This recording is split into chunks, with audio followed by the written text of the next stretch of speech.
Many moons ago, I got an extra bench pad with the Westside style Ethos bench that I got, and I sold it. Yeah, that's a regret, but thank God I kept this bench pad because now I use it as my strict curl platform, and that's exactly what we're gonna set up today.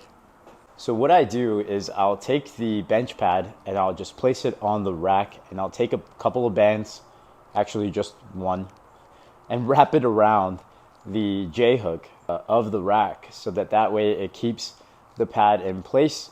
And then this way I can place my back on there and perform the strict curl. And just like that, we got our strict curl platform. Let's get jacked.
Hell yeah, baby, we got it.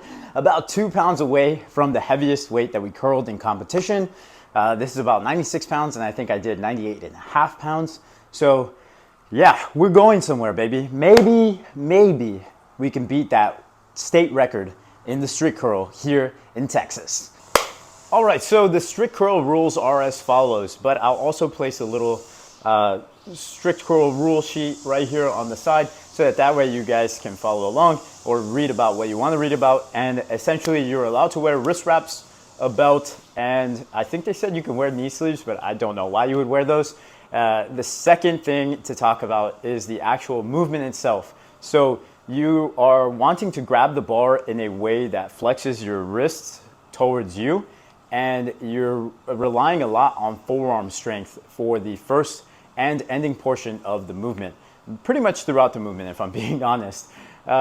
Because they're gonna be using what's called a gopher curl bar, and essentially this thing is 28 millimeters in diameter. It has a pretty sweet knurling, and yeah, it's hard to hold on to. Mechanically, it's just made in a way that it's gonna tilt away from you if you're not holding and really grabbing that thing on for dear life. So best tip is to try to get some kind of flexion based movement there, so that way you can grow your forearms and grow your grip strength. So next thing is that you're gonna wanna keep your buttocks and your back tight to the bench and never leave the bench once the movement is started.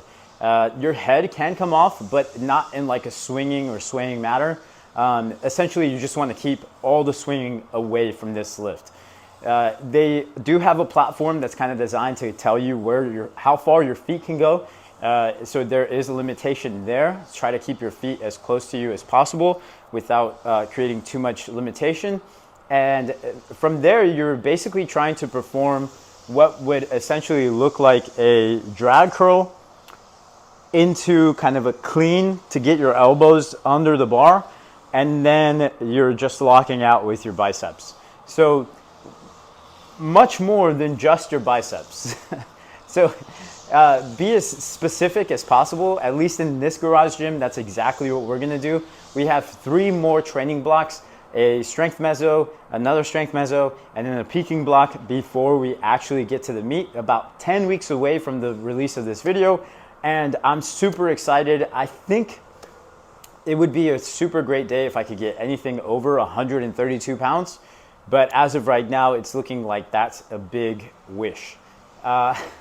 We'll see what we can get. I'm super excited for this one because it'll be sort of that second time, that second go around, and I'll know more about the lift. And I'm taking the training a little more seriously this time around. But yeah, that's my strict curl. That's how I perform it. And that's the best tips that I can get. The king of the strict curl right now in Texas, his name is Carl Wesley. If you just look him up on Instagram, he can answer any questions you might have about the strict curl or competing in the strict curl. Like the video, subscribe, and tell your friends. I will see you guys in the next flex.